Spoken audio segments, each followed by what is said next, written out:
Wenn ihr wenig Platz für euren Anhänger habt, dann stellt ihn doch einfach quer hochkant. Nach dem Intro zeige ich euch, wie es geht.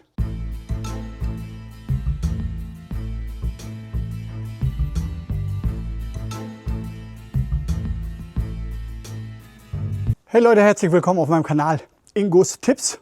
Freut mich, dass ihr wieder eingeschaltet habt. Heute haben wir mal ein ganz anderes Video. Es geht um den Anhänger, habt ihr schon gesehen, aus der Praxis für die Praxis. Die Praxis sieht bei mir so aus, dass so ein Anhänger Geld kostet, wenn man ihn kauft. Den muss man versichern, das kostet auch Geld. Dann muss man damit regelmäßig durch den TÜV, hatte ich jetzt gerade erst, das kostet auch Geld. Ja, und dann muss man einen Stellplatz haben.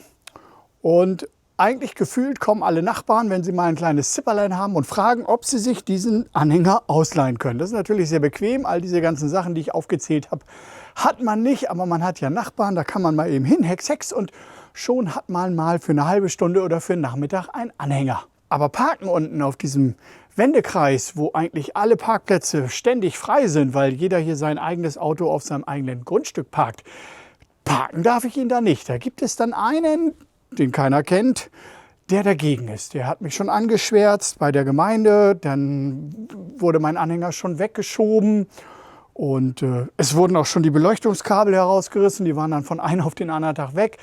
Ja, lange Rede, kurzer Sinn, ich muss hier also einen Platz auf meinem Grundstück finden. Ja, da hätten wir dann diesen coolen Platz hier. Der ist eigentlich toll. Könnte man meinen, ich zeig's euch mal.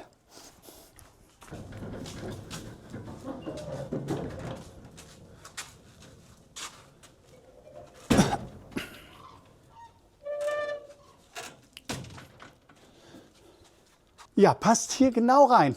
Bis da hinten hin, bis hier zu den Boxen für die Mülltonnen, die übrigens auch erneuert werden müssen. Eigentlich doch, passt der doch hier rein wie Arsch auf Eimer. Ne? Prädestiniert der Platz dafür. Allerdings haben wir hier vorne relativ wenig Platz. Und das Problem ist, dass ich mit meinem Tesla, ich parke ja auf dieser Seite, ich muss hier immer so ein bisschen mit dem Vorderwagen eine kleine Kurve fahren. Hier so rum, um dann, ja, also quasi die vordere Ecke der Beifahrerseite, die fährt hier immer so rum. Das passt auch, aber ich muss halt so ein bisschen aufpassen und jonglieren. Und wenn ihr meine Videos kennt, dann wisst ihr, dass ich hinten am Tesla schon mal meine Spoilerstoßstange repariert habe, weil ich trotz Rückfahrkamera, Rückspiegel, einem freien Heckfenster und null alkoholisiert es in einem bekannten Parkhaus, in einem mir bekannten Parkhaus, trotzdem geschafft habe, voll gegen einen Stahlpfeiler zu bratzen. Weiß ich bis heute nicht, wie das kam. Aber es gibt halt so Momente, da ist man eben nicht besonders aufmerksam. Und wenn ich hier ständig rein und raus fahre, dann kann es natürlich passieren, dass ich irgendwann mal hier gegenfahre. Und das wäre dann ziemlich blöd. Ich hatte ihn ja auch schon mal hochkant stehen. Ich fahre ihn also ein kleines Stück vor, muss genau berechnen, an welcher Stelle dann der Kipppunkt ist, damit er wirklich gerade an der Wand steht. Und dann kann man den hochkant stellen. Ich glaube, ich habe ein Bild von gemacht. Wenn ich das Bild finde, blende ich es euch jetzt parallel ein. Wenn nicht, dann habe ich keins gefunden. Also es ist wirklich schwer. Man schafft es gerade so eben alleine, aber es ist schon wirklich grenzwertig. Ne? Gerade hier, bevor so dieser Kipppunkt kommt, wo das ganze Gewicht auf einen lastet. Und natürlich sieht das auch recht bescheuert aus. Also ich habe dann hier den Platz, den ich brauche.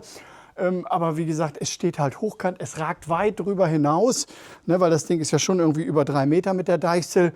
Das da ist 1,80, also ihr könnt euch vorstellen, das sieht von beiden Seiten recht bescheuert aus. Man sieht es sogar vorne von der Straße und ja, es hat eben einen praktischen Nutzen dann, aber die Optik bleibt halt komplett auf der Strecke. Und deswegen hatte ich halt die Idee, kann ich ihn nicht querkippen? Querkippen wäre doch eigentlich eine super Geschichte. Und das müsste dann natürlich auch so passieren, dass es einfach ist, dass man es alleine machen kann. Und wenn man ihn dann quer gekippt auch noch bewegen kann, das wäre natürlich dann das absolute Highlight. Das heißt, ich kippe ihn vorne quer und rolle ihn mir hier rein. Und das gehen wir in diesem Video mal an.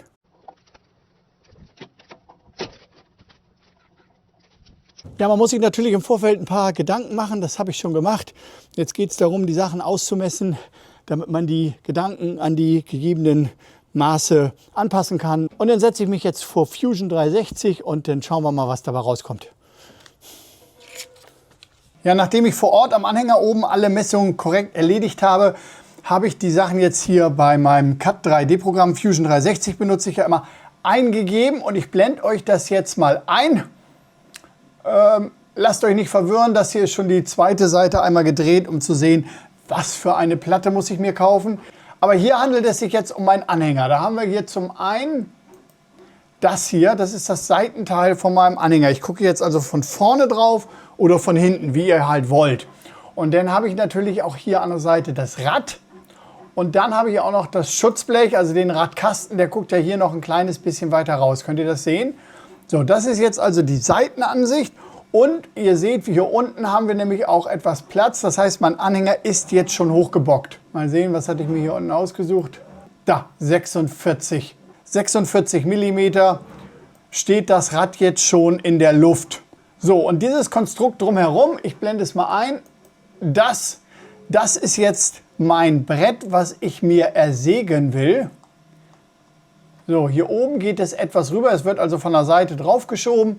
Hier oben geht es drüber, hier werde ich dann etwas machen, was dann runterschnappt, dass es mir nicht abfällt. Werdet ihr sehen, ist jetzt in der Zeichnung jetzt nicht ganz so kriegsentscheidend, aber viel wichtiger ist dieser Punkt hier. Das hier unten ist nämlich der Drehpunkt. Darauf kommt es an. Das ist der Dreh- und Angelpunkt. Hier ist die Außenkante von meinem Reifen und da muss die Rundung natürlich drumherum gehen.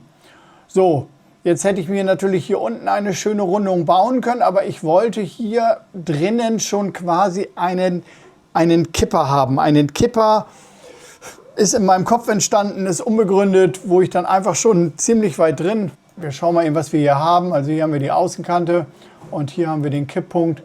Da 43 cm. Also 43 cm weiter drin habe ich jetzt quasi hier schon einen Kipppunkt. Über den kann ich kippen und dann würde er hier unten drauf liegen und den Rest könnte ich dann hoffentlich um die Seite rumrollen. Das ist jetzt meine Idee. Und pro Seite werde ich 2 Bretter aneinander machen mit 5 cm Abstandsklötzen in der Mitte. Und deswegen habe ich hier seitenverkehrt, spiegelverkehrt andersrum den zweiten. Und jetzt weiß ich, ich brauche hier ein 60er Brett mit einer Höhe von 1,10. Ja, und da ich natürlich 4 Stück dann davon brauche, 2 für vorne, 2 für hinten, habe ich mir ein 1,20er Brett gekauft. Und das bringen wir jetzt mal auf die Säge. So, um das jetzt bewerkstelligen zu können, muss ich aus meiner kleinen Säge erstmal eine große machen. Dafür brauche ich natürlich meine Tischverlängerung. Und das ist bei mir ja auch der Schiebeschlitten. Als nächstes dann der Schiebetisch. Wenn ihr auch eine kleine Werkstatt habt und ihr habt auch Bock auf so ein Erweiterungsteil, habe ich euch verlinkt, oben im Eck ist ein Mehrteiler. So, Platte ist 21 mm hoch und was hatten wir gesagt? 60 breit. So, jetzt haben wir eine 60.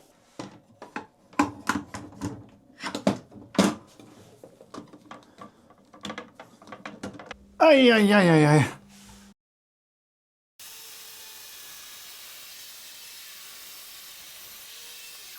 Ja, das war wieder so eine typische Platte, die wirklich die Grenzen dieser kleinen Werkstatt hier aufzeigt und die sicherlich auch viel zu groß für eine normale D-Wald ohne diesen ganzen Erweiterungsklumpatsch gewesen wäre. Aber jetzt habe ich 2 schöne Platten und dann machen wir weiter.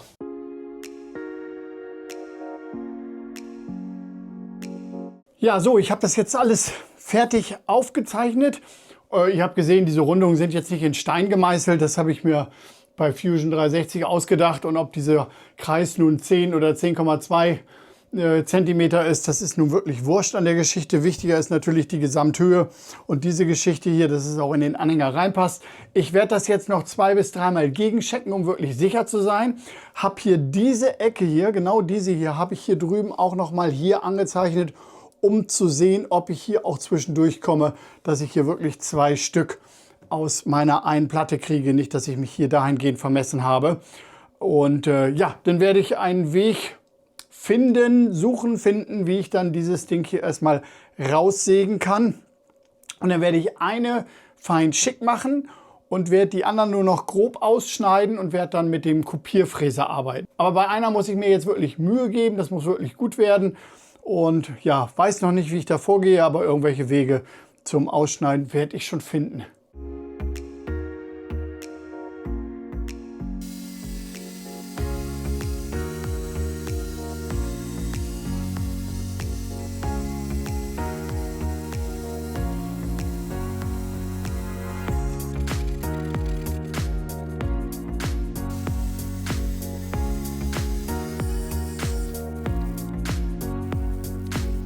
Ich habe übrigens hier an dieser Stelle, hier könnt ihr noch den ersten Kreis sehen. Hier sollte eigentlich das Ende sein, aber dann habe ich gesehen, bis zum Ende der Platte, das wäre verschenkt gewesen. Das hätte ich einfach weggeschmissen.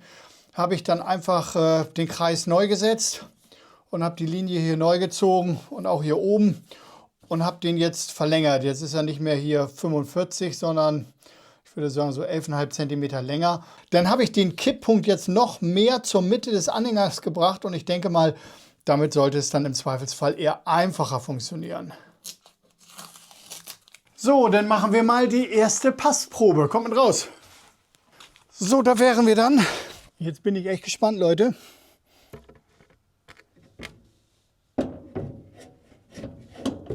Sehr gut. Guckt euch das an. Perfekt. Passt da perfekt rein. Ja, hier unten habe ich so eine Querstrebe nach 10. Kann ich vielleicht noch 2-3 mm abnehmen, dass es noch besser ranpasst. Aber hier oben passt es schon. Also ja, so soll er sitzen, ne? So sieht es aus. Hier haben wir jetzt Platz und da hinten haben wir dann den Kipppunkt, ne? Das ist ja schon, ja, hier ist die Mitte. Das ist ja schon dicht an der Mitte. Ja, dann würde ich sagen, dann mache ich mal die anderen Bretter fertig und baue das mal zusammen. Und dann gucken wir mal.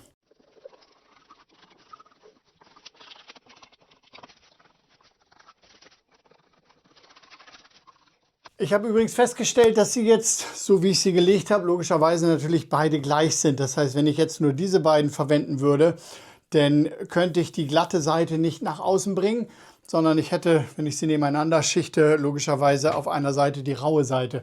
Da ich aber zwei mache, muss ich jetzt nur darauf achten, dass ich diese Zeichnung bei der anderen Platte auf der Rückseite anbringe, damit ich nämlich dann zwei identische Spiegelbilder habe. Und dann kann ich sie so verbinden, dass ich die glatte Seite außen habe.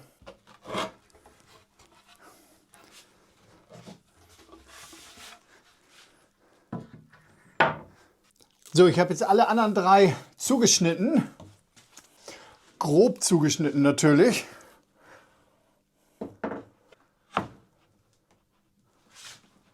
So, und jetzt klebe ich sie aufeinander.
So, ich habe jetzt noch einmal rundherum geschliffen, dann habe ich mir hier all die Abstandsklötze fertig gebaut, habe sie auch gerundet und gebohrt und hier habe ich auch gebohrt.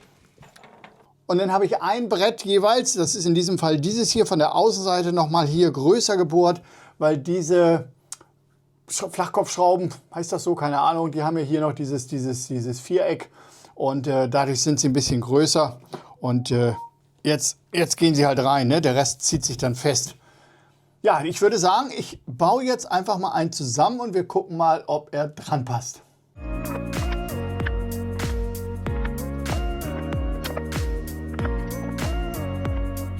So, das passende Gegenstück dazu.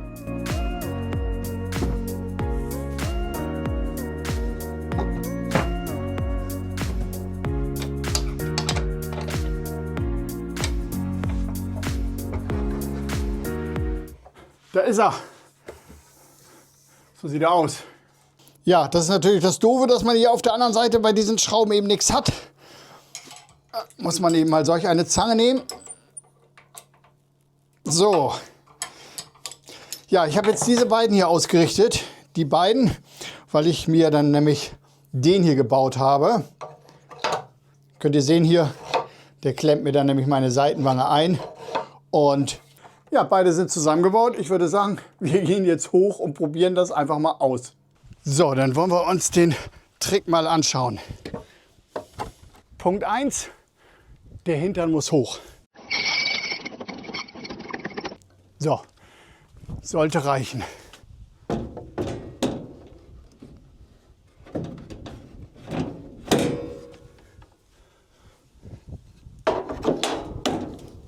Dran. Jetzt muss er vorne hoch.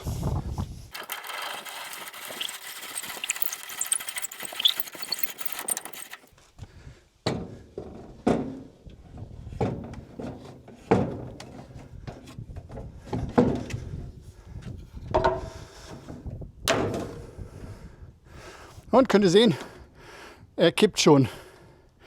Er kippt schon über meine 40 Zentimeter.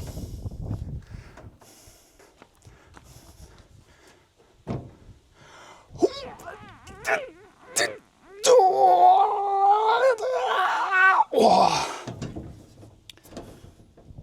Spaß. Das war Spaß.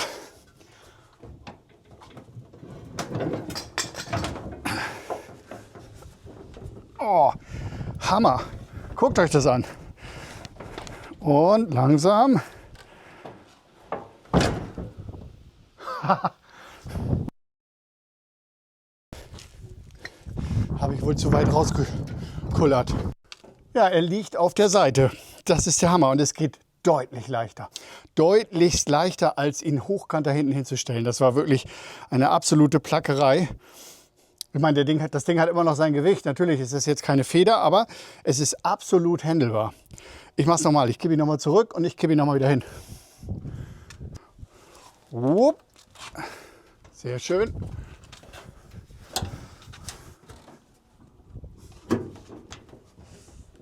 So, aufs Knie. Oh, wunderbar. Der absolute Hammer. So, nochmal hoch. Alles klar. 1, 2, 3. Los. Palla. Und ja. Stark. Echt stark. Da muss ich jetzt einfach mal schauen, wo die Rollen hinkommen. Also hier wäre es ja leicht, die runterzutreten hier. Hier vorne wäre es natürlich schon ein bisschen schwieriger. Da müssten die wahrscheinlich relativ dicht hier dran. Hoppala.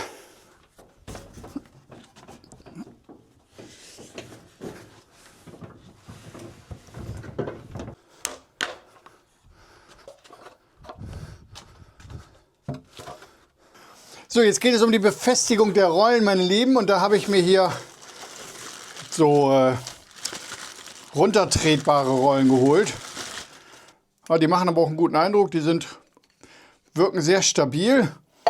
Ist ein Vierer-Set.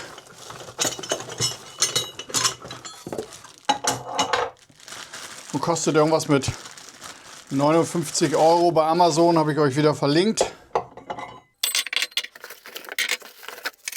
Anleitung, Schablone. So, auf diesem Holz sehe ich ja mal nichts. Deswegen klebe ich mir da was drunter.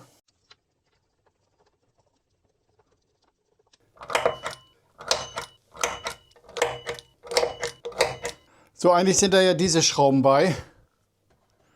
Die wären sogar ein kleines Stückchen zu lang. Aber ich werde die durchbohren. Ich werde eigene Schrauben nehmen und werde die durchbohren. Also ich mache das ja eigentlich schon recht lange jetzt hier. Ich glaube, seit 2019 fuddel ich hier in dieser Werkstatt rum und bisher immer ohne solch einen Bohrständer für die Akkubohrmaschine. Aber der ist echt super praktisch. Ja, so gerade habe ich die Löcher sicherlich früher nie da reingebohrt, im rechten Winkel. Ich verlinke euch den, habe ich von AliExpress, habe ich auch getestet. Verlinke euch auch mal das Video, wo ich den getestet habe. Also es ist nicht teuer und ist wirklich definitiv ein Kauf wert. So.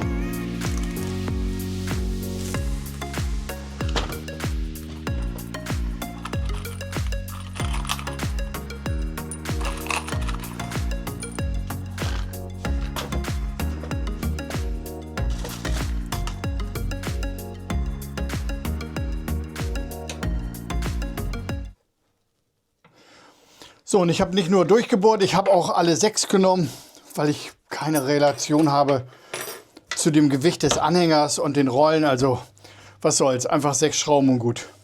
So, der kommt jetzt hier unten rein, hochkant. Der Hebel hier oben.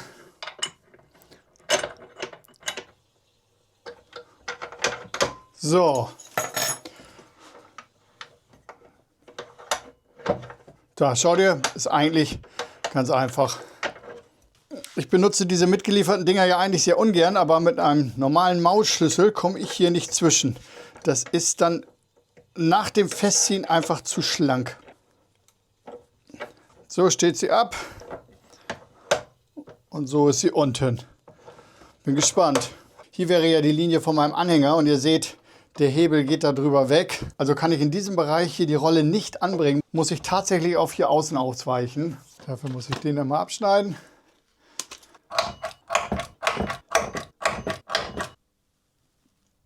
So, Nummer 2. So, jetzt stehen sie sehr gut.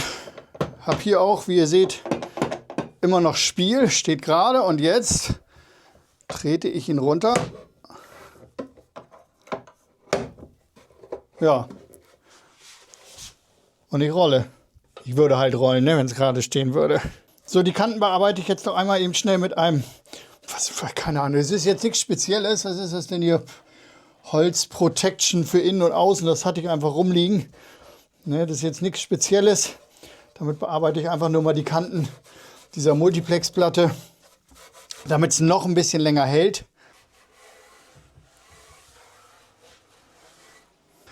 So, dann checken wir das nochmal mit Rollen.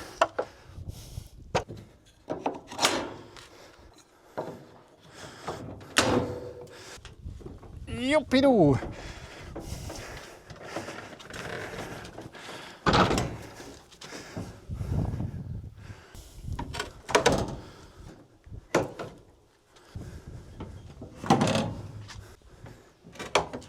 Einfach.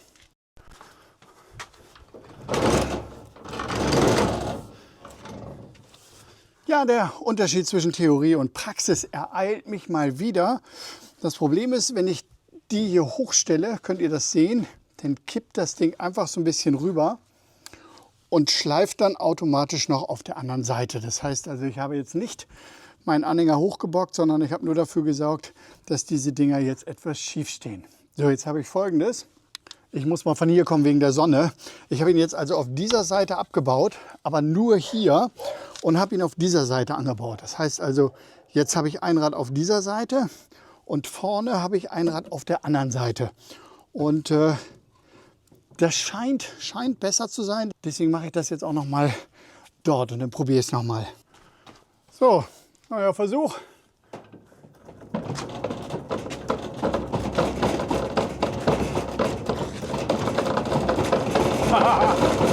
Läuft.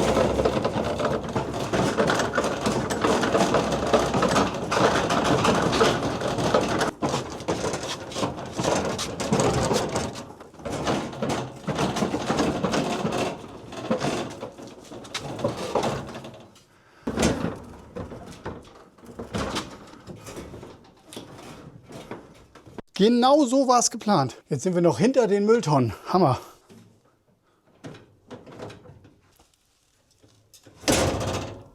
Ja, ist sicherlich ein Video für eine Nische, weil nicht jeder hat einen Anhänger und nicht jeder, der einen Anhänger hat, hat auch ein Platzproblem. Aber nichtsdestotrotz dachte ich mir, ich drehe einmal das Video.